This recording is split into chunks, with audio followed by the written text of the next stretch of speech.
Bonjour, bonsoir, j'espère que vous allez bien, que tout se passe bien pour vous.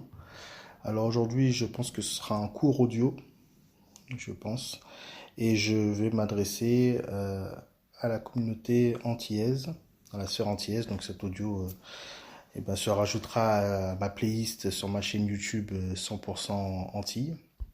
Et le titre de l'audio, comme vous pouvez le voir, s'intitule Antillais, pourquoi nous avons besoin d'un suivi psychologique et spirituel. Alors, le peuple antillais, faut bien le reconnaître, porte beaucoup de blessures invisibles. Oui, des blessures familiales, sociales, héritées de l'histoire, hein, tout ça. Et très souvent dans nos foyers, dans les foyers antillais, euh, je pense parler pour beaucoup, on a souvent entendu ce genre de phrases encourageantes, telles que oui, faut rester fort, faut serrer les dents, mais il faut y aller, quoi, faut se battre.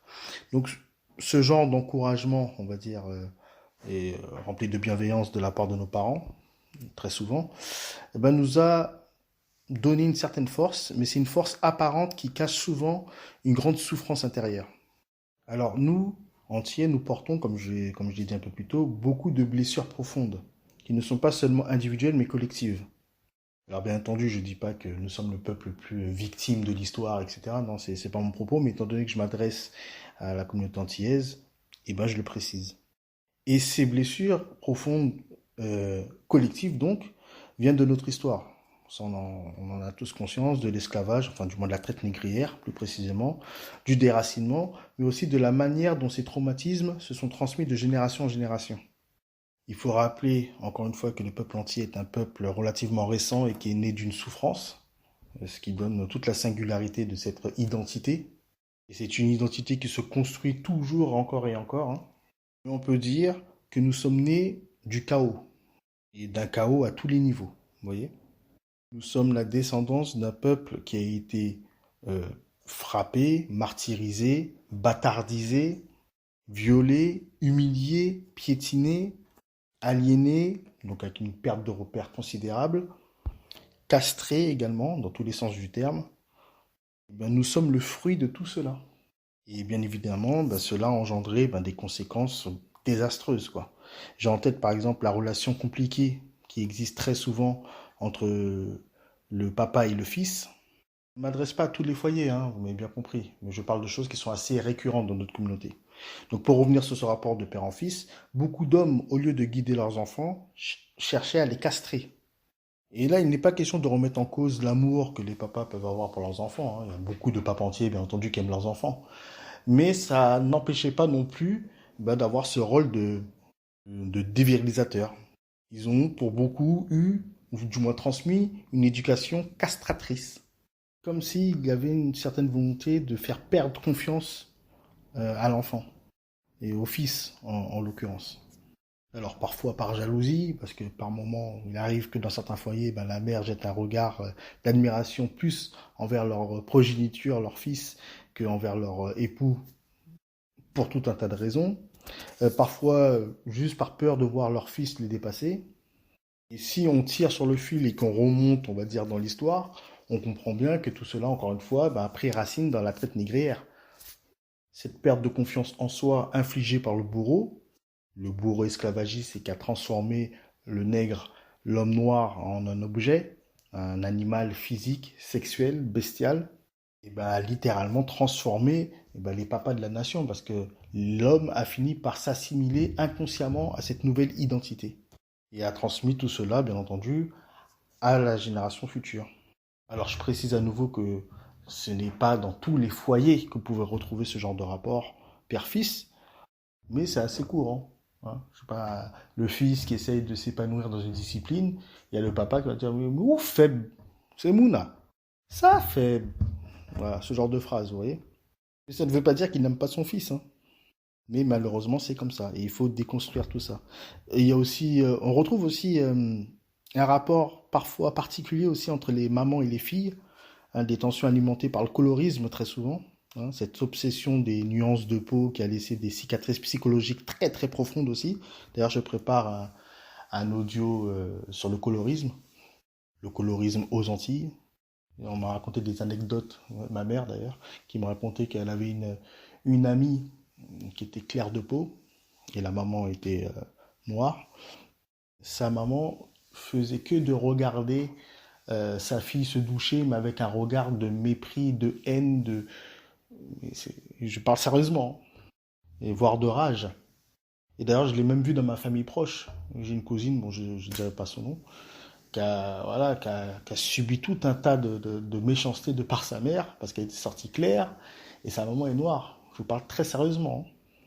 Bon, il y a aussi, bon, bien entendu, l'image du père, qui est souvent fragile.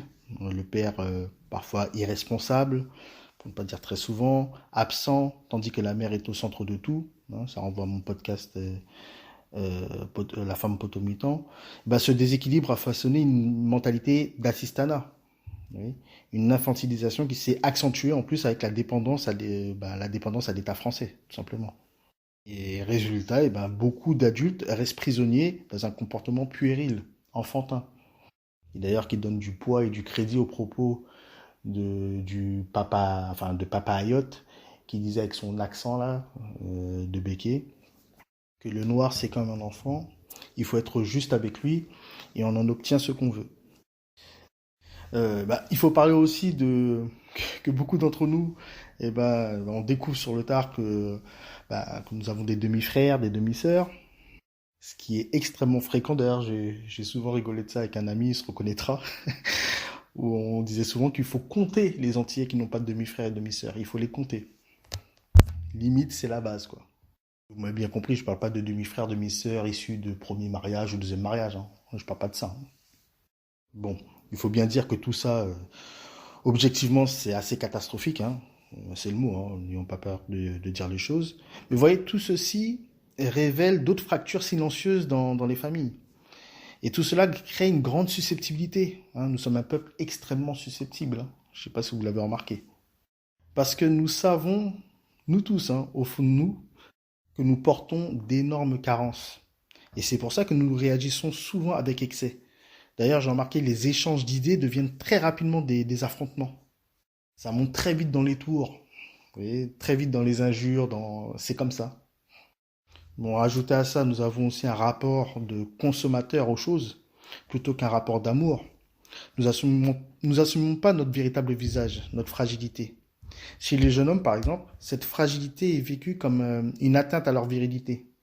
Et donc, pour compenser, ils se cachent, pour la plupart, hein, derrière une petite posture de youth, de gangster ou de gangsta. Vous voyez, je sais pas comment on dit.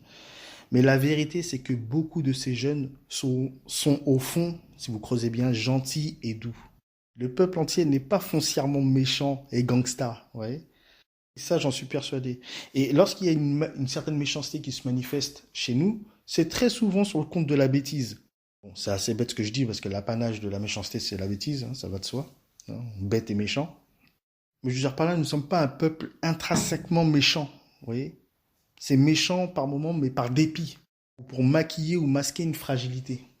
Et d'ailleurs, il est bon de souligner que même ceux qui finissent par croire à cette posture et à adopter ces codes, restent souvent cruels, mais avec leurs semblables.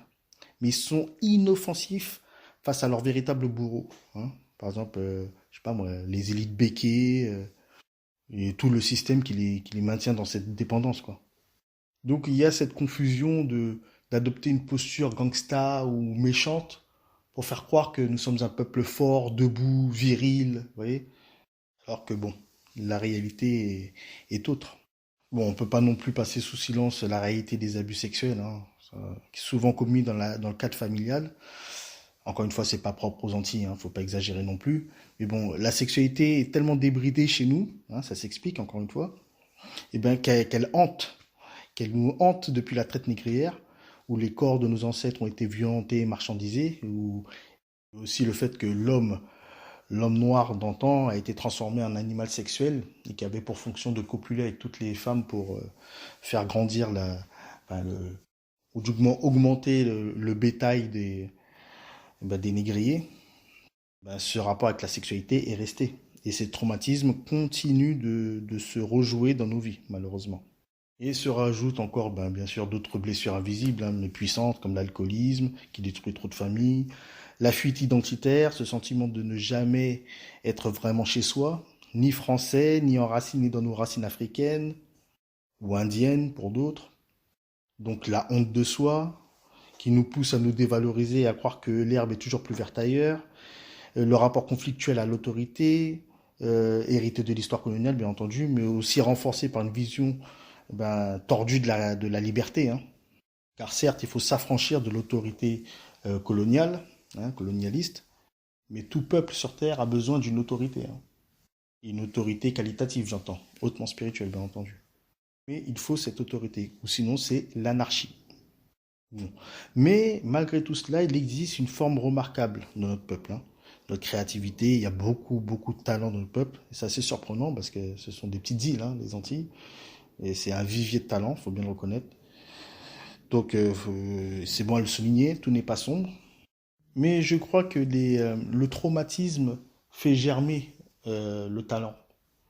Très souvent, les peuples ou les gens les plus meurtris, les plus traumatisés, deviennent des génies par la suite.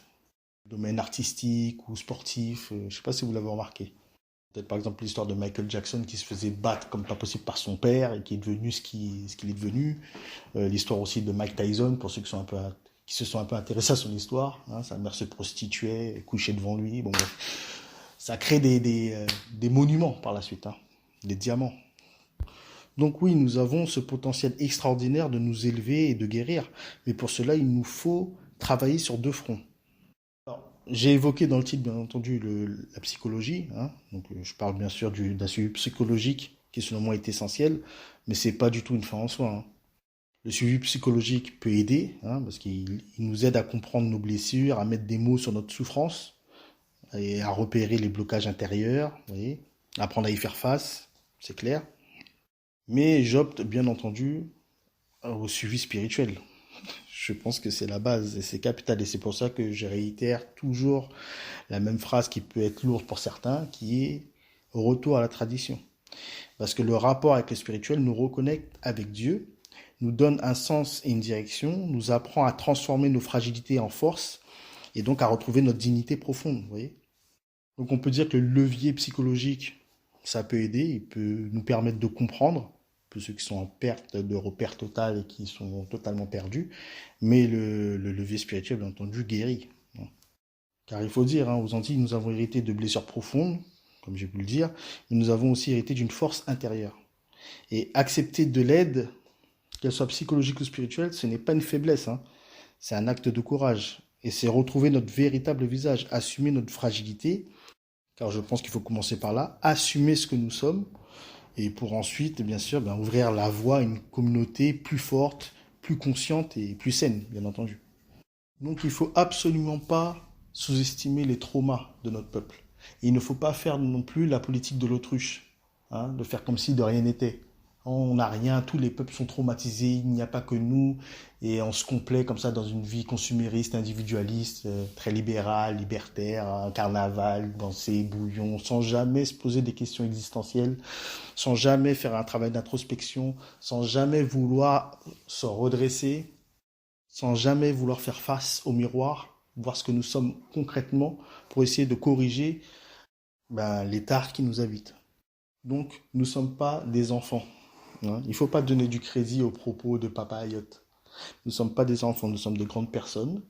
Nous assumons ce que nous sommes. En tout cas, c'est vers là qu'il faut aller. Assumons ce que nous sommes.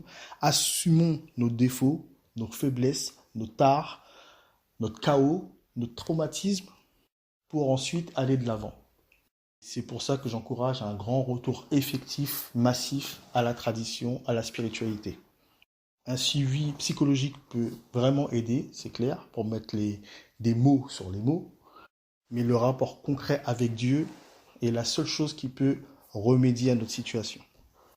Donc voilà, ce sera tout pour aujourd'hui. J'espère ne pas avoir été trop confus. Retour à la tradition, hein, encore une fois. Paix sur vous tous. Ciao.